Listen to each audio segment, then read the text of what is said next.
you all. Welcome in CP Smart Classes for TGT, PGT and NT grade. Here is Shivangi Srivastava. CP smart classes पे online classes के through हम TGT science शुरू का syllabus शुरू करने जा रहे हैं. मतलब कंप्लीट कोर्स यहाँ पर आपको मिलेगा. पहले TGT साइंस नहीं था बट क्योंकि बच्चों की बहुत सारी डिमांड हुई, उनकी बहुत डिमांड की वजह से राइट नाउ इस बार हम एक नया बैच शुरू करने जा रहे हैं TGT साइंस का. एंड राइट नाउ हम आपको पढ़ाएंगे फिजिक्स. जैसे कि TGT साइंस के बारे में मैं आपको थोड़ी सी चीज़ें बता दूँ. जैसे TGT साइंस में दो चीज़ें आती हैं. समथिंग आपकी एक होती है फिजिक्स, एक होती है आपकी केमिस्ट्री. तो केमिस्ट्री की आपकी सेपरेट क्लासेस चलेंगी, फिजिक्स की आपकी सेपरेट क्लासेस चलेंगी. हमारे पास सारी फैकल्टी है, अलग अलग सब्जेक्ट्स के लिए अलग अलग फैकल्टी है ताकि आपको कोई दिक्कत ना हो. इस पर आपको कंप्लीट क्लासेस मिलेंगी, कंप्लीट कोर्स मिलेगा. हमारा एक ऐप है जहाँ पे ऑनलाइन क्लासेस चलती हैं. बहुत स्मूथली ऐप वर्क करता है जिसमें आपको बफरिंग एंड ऑल की कोई भी इशू नहीं होगी, कुछ भी नहीं होगा. इजीली आप पढ़ सकते हो. व्हेनेवर आपको कोई भी डाउट हो, कोई भी इश्यूज हो, आप इजीली क्वेश्चन कर सकते हो. आपके डाउट का क्लियरली आपको आंसर मिलेगा. देन फिलहाल आपको कोई भी क्वेरी हो आगे, मतलब इस कोर्स के बारे में या कोर्स कैसे ज्वाइन करना है, what ever the fees and all the details, you can just contact with this number. इस नंबर पे आप व्हाट्सअप कर दो. सिंपली आप एंट्री TGT लिख करके डाल दो. आपको complete details, fees and timings and classes and all आपको सब टोटली मिल जाएगा यहाँ पे. वैसे तो यहाँ पे सारी क्लासेस चलती हैं, हर एक सब्जेक्ट की अलग अलग फैकल्टी है, कुछ भी कंबाइन नहीं है. आपको कोई भी दिक्कत नहीं होगी, स्मूथली आप वर्क कर सकते हो. कोई भी आपको डाउट हो, कभी भी डाउट हो, आप इजली अपना डाउट भी क्लियर कर सकते हो. ठीक है. अच्छा, फिलहाल let's come to the topic something. I am Shivangi Srivastava. हम आपको फिजिक्स के लिए यहाँ पे स्टेबल है आपको पढ़ाने के लिए. अच्छा, थोड़ी सी अगर मार्क्स की बात करूँ तो TGT में अप्रॉक्सीमेटली समथिंग 60 to 65 क्वेश्चंस बनते हैं फिजिक्स के, है ना. फिजिक्स में समथिंग 60 to 65 क्वेश्चंस बनते हैं फिजिक्स में. And you need to cover all of that. अच्छा, अब हम आपको कैसे पढ़ाएंगे राइट नाउ. सिलेबस डिस्कस कर ले. समथिंग आपके 5 या 6 यूनिट्स हैं टोटल एंड ऑल. सिलेबस के पूरा फिजिक्स के सिलेबस में 5 और 6 यूनिट्स हैं. उन 5 और 6 यूनिट्स में से हम आपको जिस तरीके से पढ़ाएंगे दैट इज हम पर यूनिट टॉपिक डिस्कस कर लेंगे. ठीक है. जैसे मान लो मैंने पहला यूनिट उठाया, देन हम उसकी टॉपिक लिस्टिंग कर लेंगे कि भाई मुझे क्या क्या पढ़ना है, किस तरीके से पढ़ना है. ठीक है. टॉपिक लिस्टिंग करने के बाद उसके बाद 1 बाय 1 टॉपिक उठा करके हम पढ़ना शुरू करेंगे. घबराने की बिल्कुल भी बात नहीं है. जिसे बिल्कुल भी नहीं आता या जिसका बहुत ही ज़्यादा लो बेसिक है उसको भी बिल्कुल भी प्रॉब्लम नहीं होगी. हम बिल्कुल बेसिक से चीज़ें उठाएंगे और समथिंग ऊपर तक लेके जाएंगे. देन आपको ज़्यादा चीज़ों की क्लैरिटी होगी. ठीक है. 1 बाय 1 टॉपिक उठाएंगे, टॉपिक को पढ़ेंगे, उसके बारे में पढ़ेंगे कम्प्लीटली. रटने की कोई ज़रूरत नहीं है. फिजिक्स पढ़ रहे हो आप, इसमें आपको याद करने की कोई ज़रूरत नहीं है. बहुत सारे स्टूडेंट्स हैं ना जिनके दिमाग में पहले ही आता है कि भाई फिजिक्स है तो बहुत सारे laws and formulas and something learn करना पड़ेगा तभी जाके पेपर होगा या फिर समथिंग. रटने की नीड ही नहीं है पूरे फिजिक्स में. हम आपको इतने स्मूथली पढ़ाएंगे कि आपको कुछ भी याद करने की नीड नहीं पड़ेगी. इजिली आप कवर अप करते चले जाओगे सारे का सारा. ठीक है. कैसे वो हम आपको बताते जाएंगे. पहले हम लोग एक मान लो एक सिलेबस डिसाइड करेंगे, यूनिट डिसाइड करेंगे. यूनिट डिसाइड करने के बाद then after we just go with simple topics. मतलब हम 1 बाय 1 टॉपिक उठाते जाएंगे, उसको पढ़ेंगे, थोड़ा उसके बारे में समझेंगे. मतलब वो थोड़ा मोड़ा जो थ्योरी पार्ट होती है हम आपको लिखवाएंगे नहीं. डोंट वरी अबाउट दैट कि हम आपको बहुत थ्योरी लिखवाए जा रहे हैं. बट हाँ, हम आपको उसके बारे में इतना बेसिक तो बताएंगे ना कि वो चीज़ कहाँ से आई, क्यों आई, और वो क्यों है, वो मतलब किस लिए हम पढ़ रहे हैं. देखो, सबसे बड़ी बात, फिजिक्स ही अपने आप में क्या है. अगर मैं आपसे पूछूं नॉर्मली व्हाट इज फिजिक्स तो आप क्या बोलोगे. एक सिंपल वे में एक आंसर आता है. Physics is that to understand the nature, है ना. Physics is that to understand the nature. अच्छा, जब अब हम नेचर को स्टडी कर रहे हैं तो इसमें जितनी भी सारी चीज़ें होंगी डेफिनेटली नेचर से ही जुड़ी हुई होंगी वन बाय वन। अच्छा, तो हर एक चीज़ क्यों आई, कैसे आई, किस लिए आई, अच्छा हम क्यों पढ़ते हैं, अब हम ये ना पढ़े तो इससे क्या होगा, या फिर मुझे इस चीज़ से क्या प्रॉफिट है, हर कुछ हम आपको वन बाय वन एक्सप्लेन करेंगे। देन उसके बाद हम फॉर्मूलेज आपके सामने डिराइव करेंगे, इतने ईजिली डिराइव करेंगे कि आपको याद भी करने की नीड नहीं होगी। एंड देन आफ्टर हम न्यूमेरिकल करेंगे, ठीक है। उसके बाद जो क्वेश्चन बेस्ड आए होंगे प्रीवियस ईयर्स में और वॉट एवर, फिर हम उसकी प्रैक्टिस करेंगे समथिंग वन बाय वन स्टेपली, ठीक है। आपको बिल्कुल भी परेशान होने की नीड नहीं है, सब कुछ आपको ईजिली मिलेगा। ये न सिर्फ फिजिक्स के लिए, इवन ये आपको हर एक सब्जेक्ट के लिए मिलेगा। अगर आप टीजीटी वगैरह क्वालिफाई करना चाहते हो तो आप चाहे जिस भी सब्जेक्ट से हो, हमारे यहाँ पे हर सब्जेक्ट की फैकल्टीज़ अवेलेबल है। आप डायरेक्टली इस नंबर पे व्हाट्सअप कर सकते हो कंप्लीट डिटेल्स के लिए, आपको सब कुछ प्रोवाइड हो जाएगा, ठीक है। So without time wasting come to the topic. Syllabus की बात करते हैं पहले फटाफट से फिजिक्स में कि क्या क्या सिलेबस है। उन सिलेबस में से पहला हम उठाते हैं यूनिट, ठीक है। मैं जैसे कि मैंने अभी आपको बोला कि आपके 5 और 6 यूनिट्स होंगे। उन यूनिट्स में कुछ टॉपिक्स होंगे कैटेगराइज्ड, है ना। तो फिलहाल हम यूनिट फर्स्ट उठाते हैं और उसमें जो जो जो टॉपिक हमें पढ़ना है, जो भी करना है, उसको एक बार लिस्टिंग करके चलते हैं, ठीक है। Wait a minute, let me rub this. आ जाओ, देखो सबसे पहले हम यूनिट वन की बात करते हैं, ठीक है, जो भी हम अभी लेके चल रहे हैं। यूनिट वन में हम फर्स्टली आपका है जो टॉपिक है वो यूनिट एंड डायमेंशंस, ठीक है, यूनिट एंड डायमेंशंस। सेकंड जो आपका टॉपिक जाता है that is motion and force, ठीक है, मोशन एंड फोर्स। अच्छा, अब मोशन एंड फोर्स में दो चीज हम आपको बताएंगे, that is first is something equation of motion, ठीक है। फर्स्ट जो आता है वो आता है equation of motion, and second चीज है वो है लॉज ऑफ मोशन, ठीक है। सेकंड जो आता है वो है लॉज ऑफ मोशन। अच्छा, अब राइट नाउ थर्ड टॉपिक आपका आता है वर्क एनर्जी एंड पावर, ठीक है।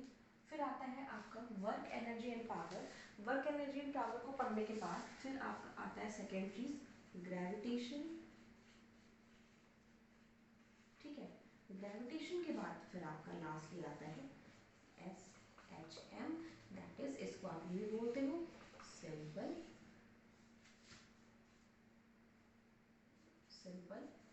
हार्मोनिक मोशन, ठीक है। वेट अ मिनट, इसमें एक चीज रह गई, मोशन एंड फोर्स के बाद, हाँ यहाँ लिख देते हैं, क्या ही हो गया, 2D मोशन के बारे में भी हम बात करेंगे इसमें। 2D मोशन में जिसमें कि आपकी दो चीज आएगी, फर्स्टली इज प्रोजेक्टाइल मोशन, ठीक है, और सेकेंडली आपका आएगा सर्कुलर मोशन, सर्कुलर मोशन, ठीक है। ये है आपका कंप्लीट यूनिट वन, ये है आपका कंप्लीट यूनिट वन। अच्छा, ऐसे ही आपके पास 5 यूनिट्स होंगी, बट हम उसको अभी नहीं लिस्टिंग कर रहे हैं, अभी हम उसको छोड़ दे रहे हैं, इसलिए क्योंकि जब अभी हम लोग आगे पढ़ेंगे देन फिर हम उसको आगे कैरी ऑन करके लेके जाएंगे। जैसे मतलब मान लो हम यूनिट बाय यूनिट पढ़ते चले जाएंगे, उसके बाद इसको खत्म करने के बाद फिर हम लोग आएंगे सेकेंड वाले यूनिट पे, ठीक है। उसके बाद उसके टॉपिक्स को ऐसे ही लिस्टिंग करेंगे, फिर वन बाय वन उठाएंगे और फिर पढ़ना शुरू करेंगे, ठीक है। अच्छा, ये आपके टॉपिक्स हैं, इनको हम वन बाय वन लेंगे, इसको हम आपको एक्सप्लेन करेंगे, फिर हम लोग क्वेश्चंस करेंगे, ठीक। अच्छा, अब एक और बात जो कि समथिंग इम्पॉर्टेंट है, मुझे एक देखिए, एक और जो इम्पोर्टेंट है।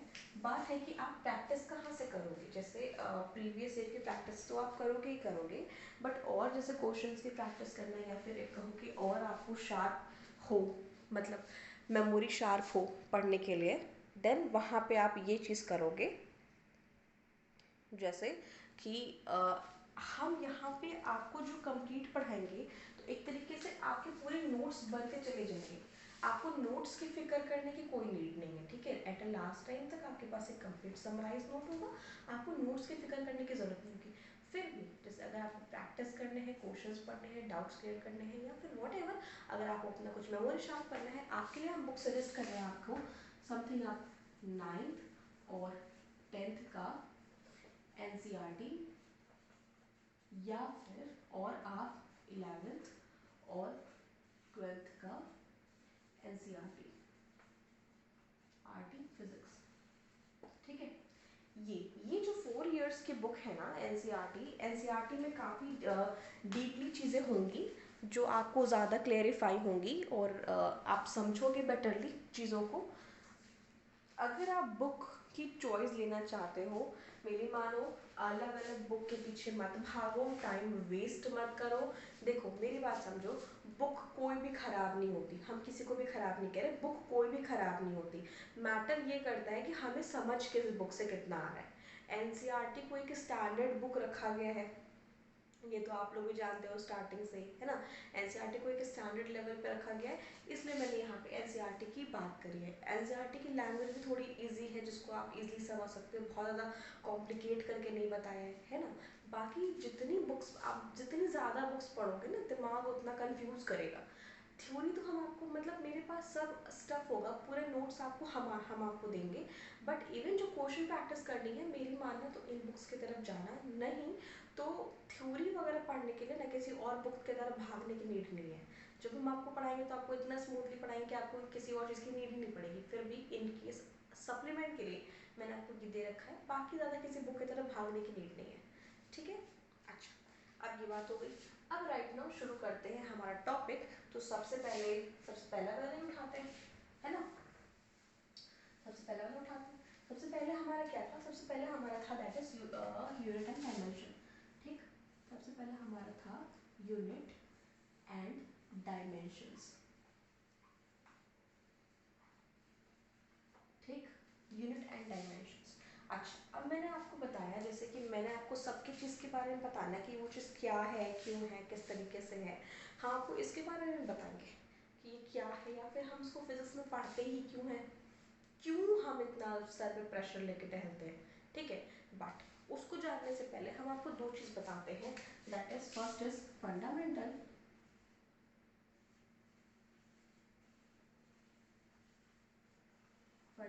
Unit, and second is derived unit, ठीक है। दो चीज़ पे हम बात करते हैं। अच्छा, अब यूनिट पे अगर मैंने बात करी है तो यूनिट के बारे में तो आप समझ रहे हो ना, जो सबसे छोटा पार्ट हो, मतलब the smallest part, that is we called unit. जैसे कि हम अगर बॉडी की बात करें तो हम बॉडी में बोलते नहीं कि सेल, स्मॉलेस्ट यूनिट। अगर हम और अदर थिंग कि अगर हम एटम्स के लेवल पे बात करें, समथिंग हम इलेक्ट्रॉन्स और न्यूट्रॉन्स, जो छोटे छोटे जो पार्ट होते हैं, हम यूनिट के रूप में कंसीडर करते हैं ना। समथिंग कुछ उनसे मिल के जो जो चीज़ें बनती हैं, ठीक। तो इतना तो आप समझते हो, यूनिट मतलब सबसे छोटी चीज़, ठीक है। अब हम यहाँ पे दो चीज़ के बारे में बात करते हैं, that is fundamental unit and second is derived unit. अब ये क्या वाला है, सुनो। फंडामेंटल यूनिट वो यूनिट होती है जिस चीज़ को मेज़र करने के लिए, मतलब जैसे कोई चीज़ है उसको मेज़र करने के लिए मुझे किसी और चीज़ की नीड ना हो। जैसे अगर मैं आपको बोलूँ एक नॉर्मल वे में, अगर आपको मैं बोलूँ कि मुझे 5 kg, मुझे 5 किलो टमाटर ला के दो, है ना। तो मैंने बोला 5 किलो। अगर हम टमाटर को उठा करके मेज़र करेंगे तो मुझे 5 किलो ही तो वो टमाटर है ना। और किसी चीज़ की नीड पड़ी, उस चीज़ के, मतलब उस पर्टिकुलर ऑब्जेक्ट के बारे में बताने के लिए मुझे किसी और मेजरमेंट की नीड पड़ी नहीं। सिर्फ एक measurement, that is KG. KG से वो डिराइव्ड हो गया, ठीक। तो जो ऐसी चीज़ जो किसी एक ही चीज़ से डिराइव्ड हो जाए, उसको डिराइव करने के लिए दो या उससे ज़्यादा चीज़ों की नीड हमें ना पड़े, उसको हम बोलते हैं fundamental unit. And derived unit की अगर मैं बात करूँ तो इसको जैसे किसी चीज़ को अगर दो या दो से ज़्यादा मेजरमेंट्स की नीड होती है तो वहाँ पर हम उसको बोलते हैं डिराइव्ड यूनिट। जैसे अगर मैं आपको बोलूँ कि मैं 40 किलोमीटर पर आवर की स्पीड से वहाँ गया, ठीक, यहाँ पे क्या यूज़ हो रहा है, किलोमीटर भी यूज़ हो रहा है, आवर भी यूज़ हो रहा है, इन द सेंस सेकेंड, अगर हम और छोटे पे आए तो सेकेंड को बोल लो, मगर हमारे पास यहाँ दो दो मेजरमेंट्स यूज़ हो रही हैं। हम इस अपने कंप्लीट सेंटेंस को इन दोनों में से किसी एक भी चीज़ को अगर हटा देंगे तो हम अपने कंप्लीट सेंटेंस को डिफाइन नहीं कर पाएंगे। Right now we don't have any option to define our sentence, है ना। हमारे पास हमें दोनों यूनिट चाहिए, हमें किलोमीटर भी चाहिए, हाँ, और हमें टाइम की यूनिट भी चाहिए, तभी हम चीज़ों को डिफाइन कर सकते हैं, एक चीज़ से नहीं हो सकती। तो ऐसे चीज़ों को जिसको हमें डबल या उससे ज़्यादा मतलब मेजरमेंट्स की या फिर हमें यूनिट्स की नीड पड़ती है, उनको हम बोलते हैं डिराइव्ड यूनिट। मेरी बात समझ में आ रही है आपको? एक बार वापस से समराइज कर रहे हैं, ऐसे मेजरमेंट जिसको करने के लिए हमें किसी एक चीज़ की नीड हो, एक चीज़ में हम उसको पूरा का पूरा डिफाइन कर सकें, that is known as our fundamental unit. और ऐसी कोई चीज़ जिसको हमें दो या दो से ज़्यादा चीज़ों को, दो या दो से ज़्यादा मेजरमेंट्स की नीड पड़े डिफाइन करने के लिए, that is known as derived unit. ठीक है, मेरी बात समझ में आ रही है आपको? अच्छा, अब हम यहाँ पे यूनिट एंड डायमेंशंस में क्या पढ़ते हैं, क्योंकि हम यूनिट की बात पहले ही कर रहे हैं, है ना, हमें बहुत ज़्यादा डिराइव्ड फॉर्म नहीं चाहिए, हम यूनिट की बात कर रहे हैं जो खुद ही अपने आप में सबसे छोटा होगा। ठीक है, दैट्स वाई हम पढ़ते हैं ये फंडामेंटल यूनिट। अच्छा, ये बहुत छोटी सी बात है, मगर मैंने एक बार क्वेश्चन देखा है इसी पे बेस्ड, इसीलिए हम आपको दोनों चीज़ों में डिफरेंट बता रहे हैं। मैंने एक बार क्वेश्चन देखा था कि the SI unit is fundamental और डिराइव्ड और सम और बोथ, और ऐसा करके ऑप्शन मैंने देखा था, इसलिए हम आपको बता रहे हैं। है बहुत छोटी सी बात, पर होता है नहीं कभी कभी एग्जाम में छोटी छोटी चीज़ें ही बहुत ज़्यादा बन जाती हैं। ठीक है, तो दिमाग में लेके चलो, तुमको सब पढ़ना है, एक एक मार्क्स भी बहुत इंपॉर्टेंट है आपको स्कोर करने के लिए और आपको क्वालिफाई करने के लिए, है ना। अच्छा, यहाँ पे हम यूनिट एंड डायमेंशंस में खाली फंडामेंटल यूनिट्स के बारे में पढ़ते हैं, क्योंकि हमको हर कुछ छोटे में लेके चलना है, हम डिराइव्ड फॉर्म में नहीं जाते हैं, हम यूनिट्स को देखते हैं तो हम फंडामेंटल यूनिट्स के बारे में पढ़ते हैं। अच्छा, अब होता क्या है, फंडामेंटल यूनिट्स अपने आप में 7 यूनिट्स होती है, ठीक है, 7 यूनिट्स होती हैं, इन्हीं 7 यूनिट्स को आप पढ़ते हो, इन्हीं 7 यूनिट्स के अपने फॉर्म होते हैं, और उसी फॉर्म के बारे में हम कंप्लीट स्टडी करते हैं यूनिट एंड डायमेंशंस में, उसी पे बेस्ड क्वेश्चन लिखते हैं। अच्छा, अब बहुतों का ये भी होगा कि भाई मुझे 7 याद भी रखने हैं, सबके एक स्टैंडर्ड फॉर्म भी याद रखने हैं, तो ये सब कैसे याद होगा, दिमाग में क्रॉस कर सकता है या मतलब कंफ्यूज कर सकता है आपको, उसका भी मेरे पास सोल्यूशन है। क्योंकि वीडियो ज़्यादा हो रही है, हम अभी ज़्यादा लंबा खींच नहीं सकते, इसलिए इस चीज़ के रिगार्ड हम आपसे मिलेंगे इसके पार्ट 2 में।